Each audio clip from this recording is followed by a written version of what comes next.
salam sejahtera. Saya Hasnila Izora binti Abdul Rahman, memegang nombor pelajar 2022997-143 bersama rakan-rakan yang lain di bawah kod kursus CTU 554 Penghayatan Etika dan Peradaban 2. Hadirin kami sebagai kumpulan 1 akan membuat satu topik, iaitu Perintah Kawalan Pergerakan PKP, iktibar dalam konteks penghayatan etika dan peradaban dari perspektif politik, ekonomi dan sosial sebagai maurut kita pada kali ini. Dimulakan dengan saya sebagai pembuka tirai. Seperti yang kita sedia maklum, Perintah Kawalan Pergerakan PKP Malaysia pada tahun 2020 dan 2021 yang juga disebut sebagai PKP atau MCO merupakan salah satu inisiatif oleh kerajaan bagi mengurangkan penularan wabak COVID-19. Lockdown Malaysia atau lockdown separuh Malaysia juga merupakan salah satu informasi yang akan dinaikkan setiap dari masa ke semasa melalui media sosial. Kata Dr. Hisham juga, walaupun sudah ada penurunan jumlah pesakit disahkan positif COVID-19, namun orang awam masih perlu menjaga tata susila ataupun etika sewaktu berada di luar. Assalamualaikum, nama saya Izzati Mardia dan nombor matrik saya ialah 2022748317. Dari segi politik, antara punca dan kesan yang kita dapat lihat di sini, antara salah satunya ialah pertukaran 3 Perdana Menteri dalam satu penggal.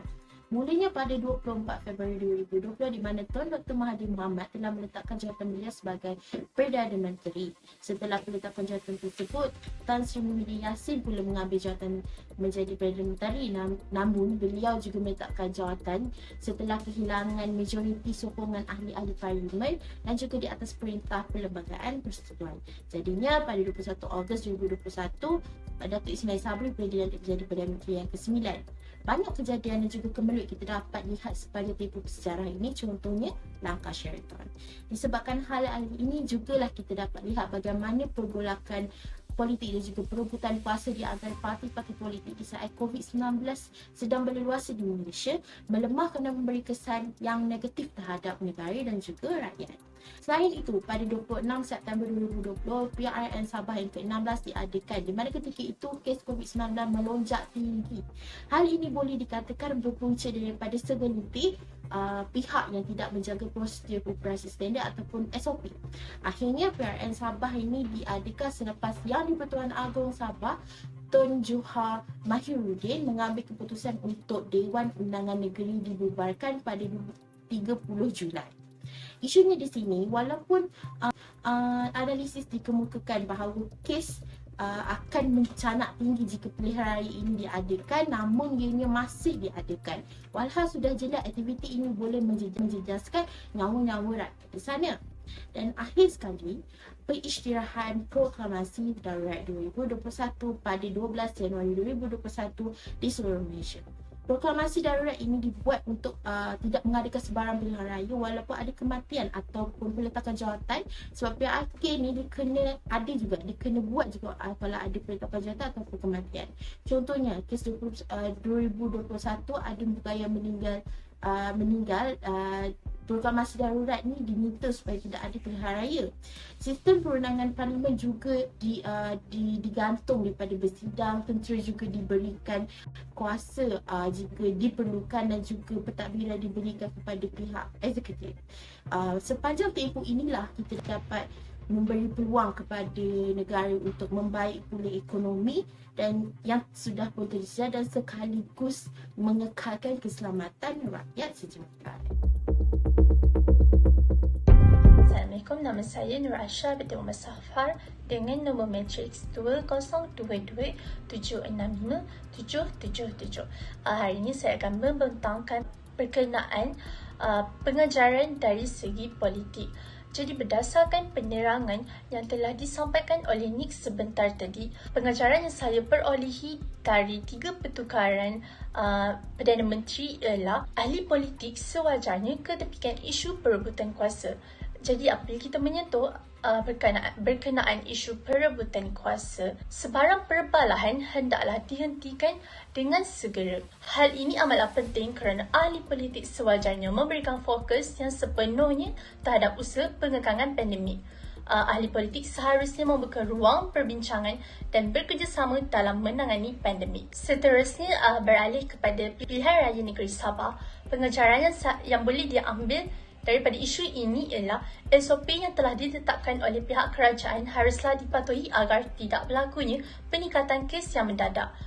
Hal ini kerana COVID-19 yang pantas telah merenggut banyak nyawa rakyat di Sabah. Kita hendaklah sentiasa mengingati bahawa secara dasarnya kita berdepan dengan pandemik yang jelas sekali telah merenggut banyak nyawa tidak kira usia. Maka itu, kesihatan haruslah sentiasa diutamakan tidak kira di mana kita berada. Yang terakhir, berdasarkan penerangan yang disampaikan ini, berkenaan Proklamasi Darurat Negara 2021, pengajaran yang dapat diperolehi ialah ahli politik berpeluang untuk membaik pulih ekonomi negara yang telah terjejas akibat pandemik ini. Seterusnya, pengajaran yang keselamatan rakyat dan ketenteraman rakyat juga turut dapat dibaik pulih. Dengan itu, ianya sekaligus membantu dalam pengurangan kes kerana berlakunya penyekatan dalam menjalankan sebarang pilihan raya. Assalamualaikum, nama saya Mak Fadlan Mehmet Fazil. Nombor matriks 2022768883. Saya akan menerangkan mengenai punca dan kesan dari segi ekonomi. Jadi, mari kita mulakan. Punca yang pertama ialah sektor pekerjaan ditutup sementara dan ini telah menyebabkan kadar pendapatan isi rumah berkurangan. Isu ini juga dapat dilihat apabila terdapat rakyat yang tidak lagi mampu bertahan dan telah mengibarkan bendera putih sebagai tanda meminta bantuan kerana tidak lagi mampu untuk membeli barangan keperluan harian mereka. Hal ini telah menyebabkan ramai rakyat yang telah diberhentikan kerja. Selain itu, sektor pelancongan juga ditutup dan telah menyebabkan banyak tempat peranginan terpaksa ditutup kerana kerugian yang dialami. Pihak kerajaan telah mengumumkan Perintah Kawalan Pergerakan PKP iaitu memerintahkan rakyat untuk duduk di rumah dan tidak pergi ke mana-mana dan telah menyebabkan pemilik-pemilik resort dan pemilik-pemilik hotel untuk menutup resort dan hotel mereka kerana kerugian yang dialami begitu besar. Dan juga sektor pelancongan juga merupakan penyumbang ekonomi yang besar untuk negara kita dan ini telah menyebabkan dan membantutkan perkembangan ekonomi negara kita. Seterusnya ialah apabila aktiviti import dan ekspor terpaksa dihentikan juga untuk sementara waktu dan ini telah menjejaskan barangan keperluan harian rakyat dan telah menyebabkan ada antara kita telah membuat panik buying. Assalamualaikum dan salam sejahtera. Saya Wan Muhammad Nabil bin Wan Muhammad Zuki dengan nombor matriks 2022736579. Yang mana hari ini saya akan membentangkan tentang pengajaran dari segi ekonomi. Banyak yang kerajaan telah lakukan untuk memastikan rakyat dan negara berada dalam keadaan yang baik dan juga stabil dari segi kesihatan mental dan fizikal. Kestabilan mental dan fizikal amatlah penting dalam kehidupan seseorang umat manusia kerana tanpa kestabilan maka susah untuk kita mendapatkan kawalan terhadap emosi dan juga diri. Antara pengajaran yang dapat diambil ialah mencegah itu lebih baik daripada mengubati. Yang mana ini bermaksud adalah lebih baik kita mencegah sesuatu penyakit ataupun sesuatu perkara yang mana akan memberikan kesusahan kepada kita, lebih baik daripada kita mengubati sesuatu perkara yang telah pun kita rasai ataupun dijangkiti seperti penyakit COVID-19. Untuk itu kita sebagai umat manusia seharusnya bersyukur kepada Ilahi atas kurnia dan limpah ruahnya yang diberikan kepada hamba-Nya iaitu kita di dunia ini dengan setinggi-tinggi kesyukuran kehadirannya. Assalamualaikum warahmatullahi wabarakatuh. Nama saya Natasha Alia binti Husin, membuka matrik 2022997333. Menurut data Rosita Talha 2020, impak daripada pandemik COVID-19 bukan sahaja tertumpu kepada ekonomi dan politik negara, malahan ia juga memberi kesan kepada aspek sosial. Antara punca dan kesan Perintah Kawalan Pergerakan PKPB terhadap penghayatan etika dan peradaban dari perspektif sosial adalah keluarga jauh terpisah yang menyebabkan silaturahim terputus antara keluarga yang jauh seperti ibu bapa di kampung dan anak-anak di bandar. Kita dapat lihat dahulunya ketika PKP dilaksanakan, telah berlakunya lockdown dan semua rakyat diperintah untuk kekal di rumah dan hanya dibenarkan keluar untuk urusan penting, antaranya seperti membeli barangan rumah. PKP seterusnya berlarutan sehingga hari-hari perayaan khas seperti Hari Raya Aidilfitri. Ini telah mengakibatkan keluarga yang terpisah jauh untuk beberapa tahun kerana tidak dapat pulang ke kampung halaman. Seterusnya, sektor pendidikan terjejas dan tergendala, mengakibatkan anak-anak di rumah kurang bahan rujukan dan kurang aktiviti pembelajaran. Seperti yang dikatakan, rakyat diarahkan untuk kekal di rumah, termasuklah murid sekolah. Ini menyebabkan semua sekolah dan aktiviti pembelajaran ditutup. Hal ini telah menyebabkan murid sekolah terlepas banyak akan pembelajaran. Bukan itu saja, kurang aktiviti sosial antara rakan dan dunia luar yang boleh menjejas perkembangan otak. Tidak lupa juga perhimpunan dan aktiviti keagamaan diperketatkan, justru masjid dan rumah-rumah ibadah lengam dan kosong. Antara isu yang paling besar yang kita boleh lihat adalah isu solat Jumaat. Seperti mana yang kita tahu, solat Jumaat adalah wajib bagi kaum Adam. Tapi akibat PKP, ia terpaksa diberhentikan bagi mengurangkan penyebaran wabak COVID-19.